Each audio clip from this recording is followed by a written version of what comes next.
Before I go ahead summarizing this example, I encourage you to pause the video and see if you can summarize it for yourself. You're not supposed to have the schematic. You're supposed to be able to read this problem and try to find the schematic by looking at the lower left side picture. So the lower right-hand side schematic is usually not even available to you. If you have now unpaused the video, I'm going to go over the problem. A furnace cavity which is in the form of a cylinder of 50 millimeter diameter and 150 millimeter length, these are the length here, the diameter here, is open at one end, which is this end, to large surroundings that are at 27 degrees Celsius, or in other words 300 degrees Kelvin.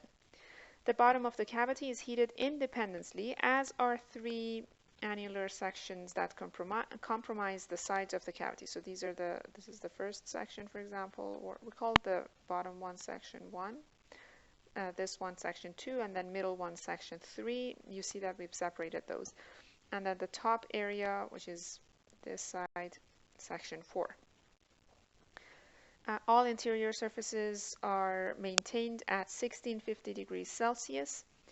Then the question is, what is the required electrical power input to the bottom surface of the cavity, or what is the electrical power to the top, middle, and the bottom sections of the cavity sides? So you have four surface areas for this furnace. The bottom side, which I'm coloring now, and then this side, this we'll call it area number 2, and then we'll call this one area number 3, and we'll call this one area number 4. So all these areas have their separate heaters and they're maintained at 1650 degrees Celsius. And the question is how much electrical power is needed in order to maintain these at 1650. My question to you is, why do we even need to maintain them at these temperatures if they're all at the same temperature? We have a couple of surfaces sitting at 1650 degrees Celsius. And the last sentence in this problem says the backs of the electrically heated surfaces are well insulated. That means that here I have insulation. That means the heat that I'm providing to the furnace is not going to run off to the outside.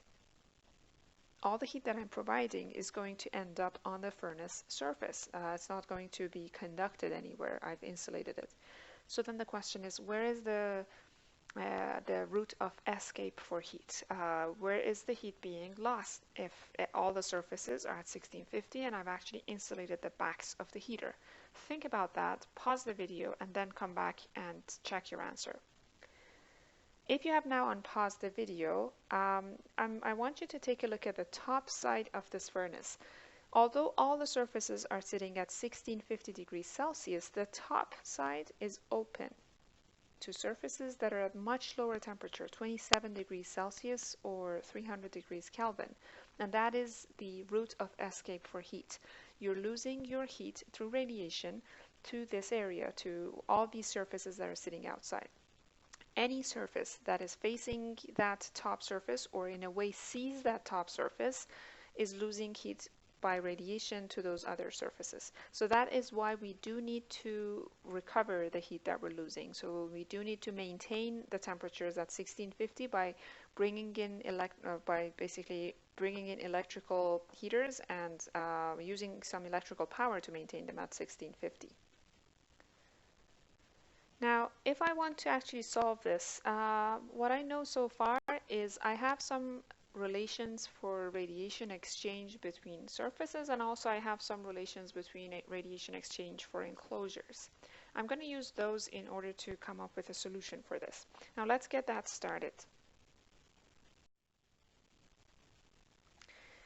So I'm going to break down this problem into a couple of sections. The first thing I want to do is to calculate radiation heat loss from surface 1, which is the bottom surface of the furnace, to the surroundings.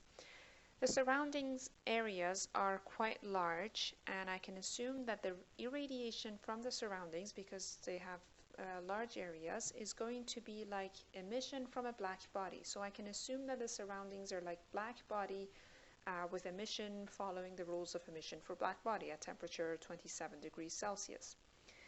Another thing that I can assume is that the top surface, this is the surface on the top,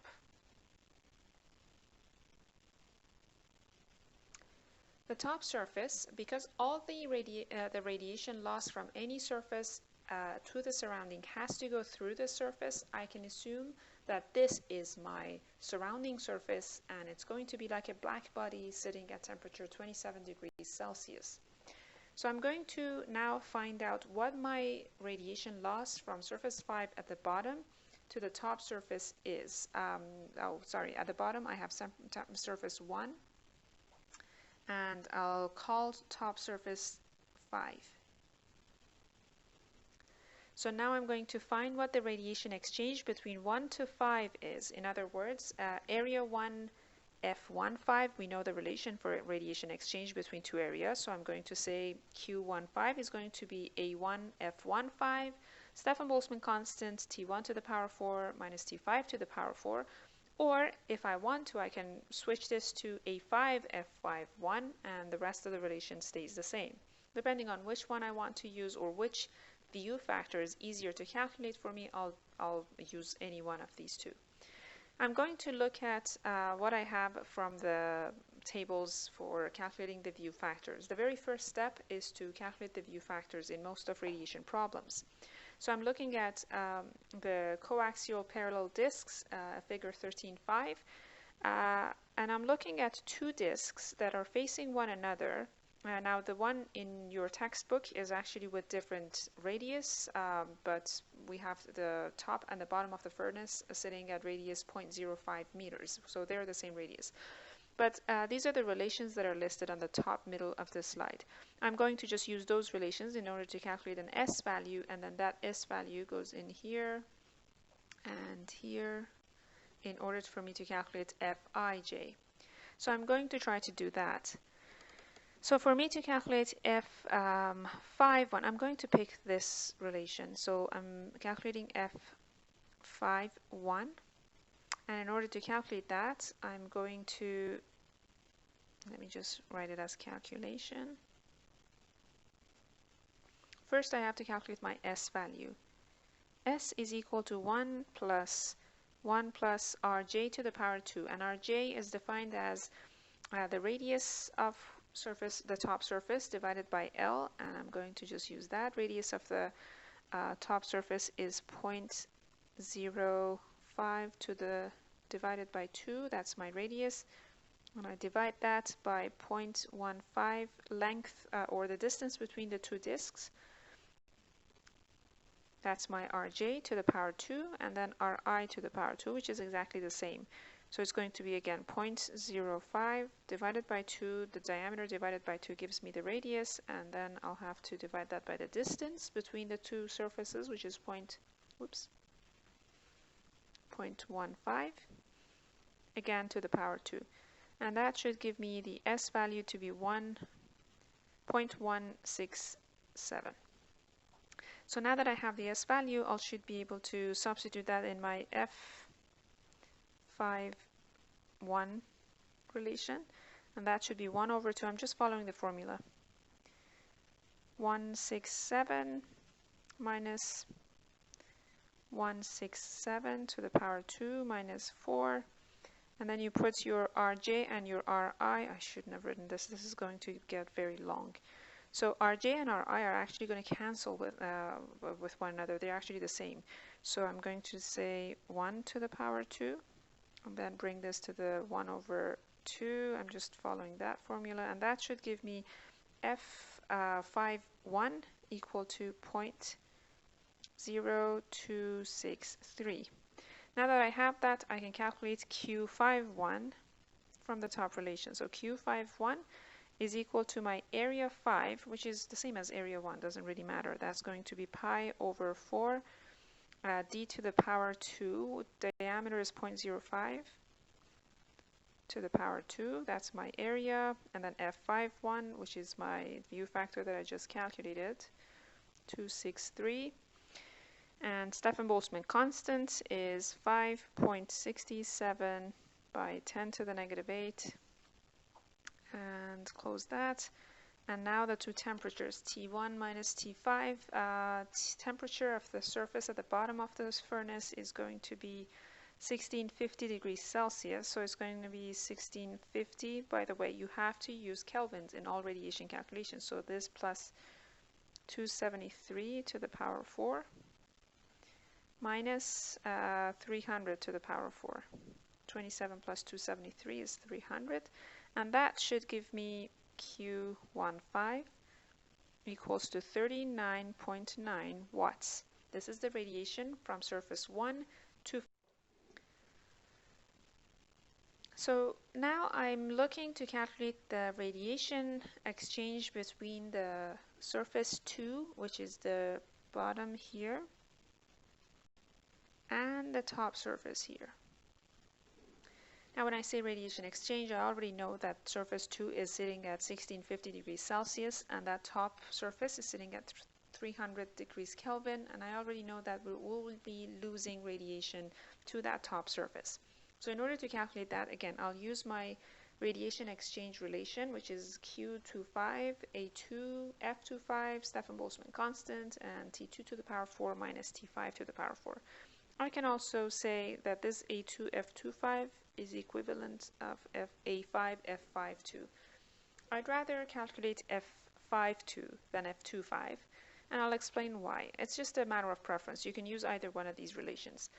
So in order to calculate F52, that is the view factor from top surface 5, which is this surface 5, to 2, which is the side surface on the bottom.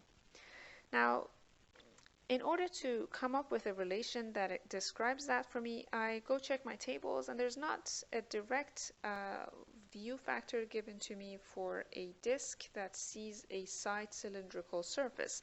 But I do know that I have the disk that sees a disk, or what you see on the top left of the slide. We do have a relation for two disks on top, like having a distance L from one another.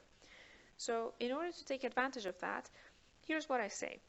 I'll say that the radiation from 5 to an imaginary area A double prime, which is here, I'm going to call this A double prime. Radiation from 5 to A double prime is going to be the total of the radiation from 5 to 2 and 5 to 1. In other words, the portion of radiation from 5 that goes to A double prime is equal to what goes from 5 to 2 plus what goes from 5 to 1.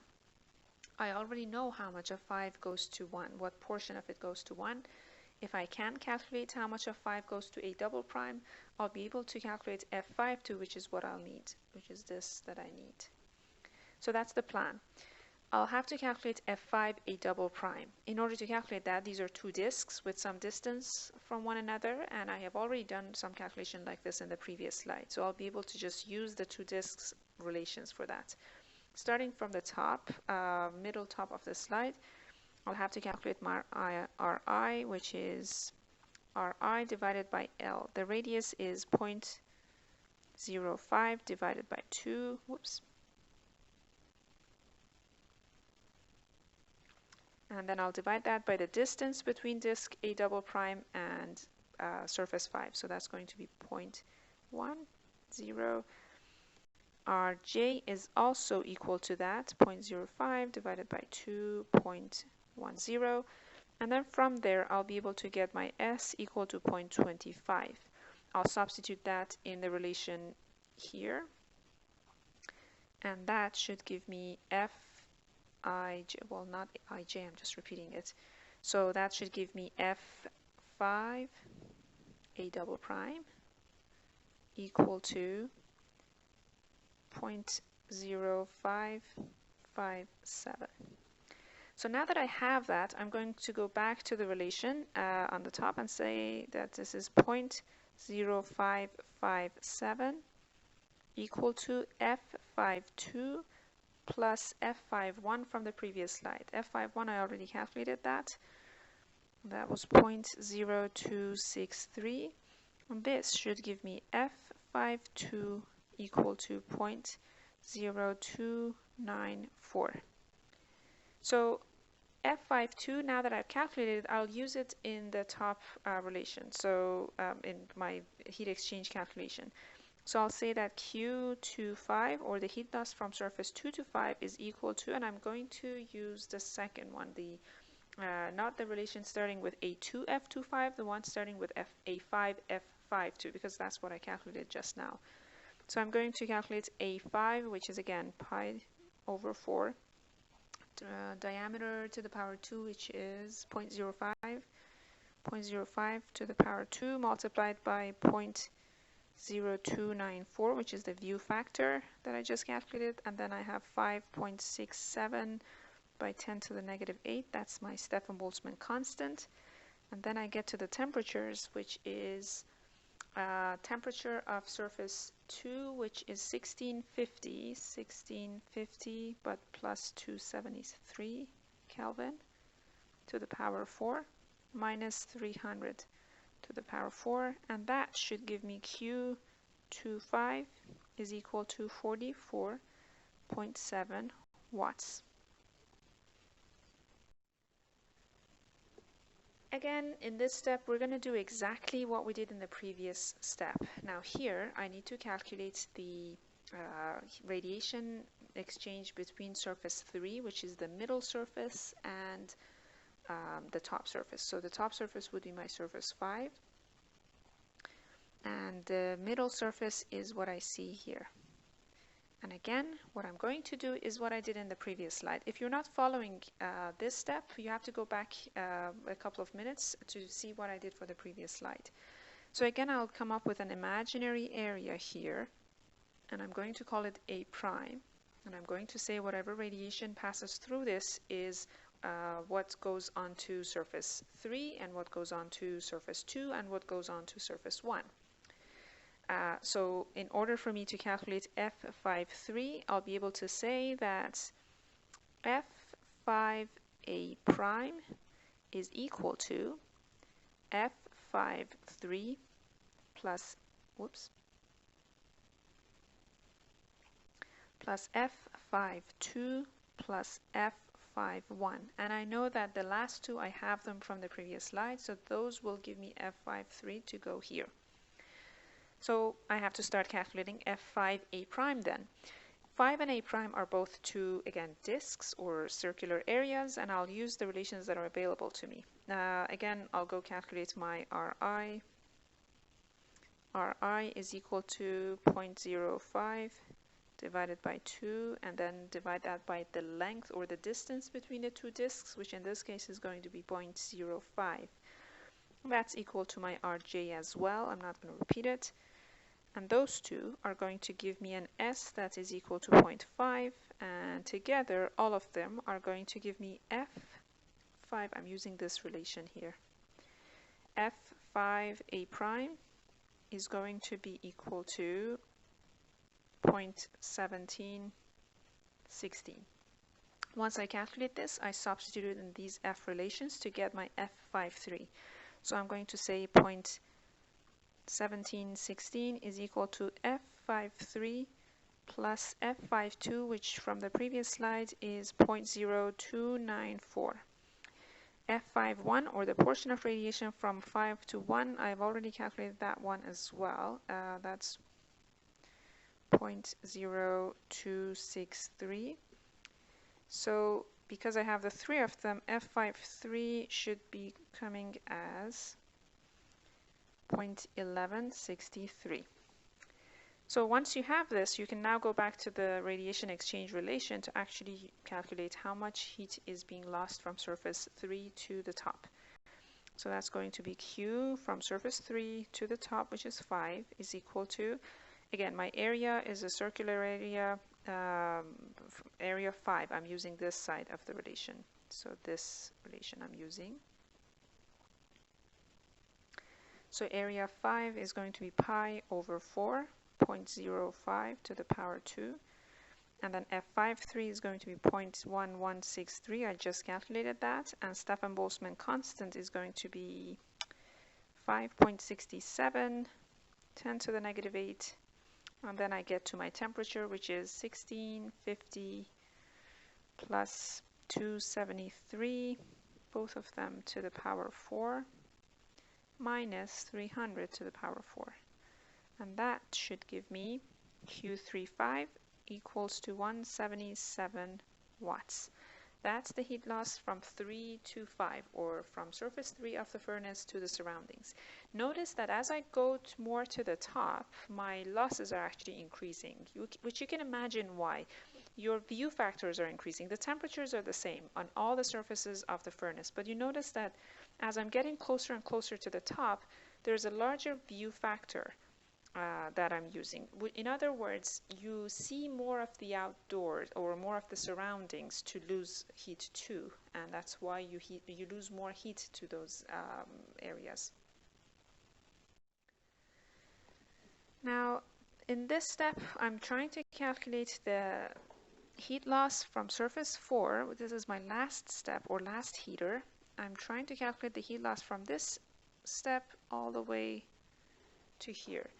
Now for this one, I'll be able to say that all the radiation from 5 is going to either go to 4, to 3, to 2, or to 1. So in other words, I can say that for the view factor calculations, I can say that F5 to 5 plus F5 to 4 plus F5 to 3 plus F5 to 2 plus F5 to 1 should be all the radiation that passes through 5.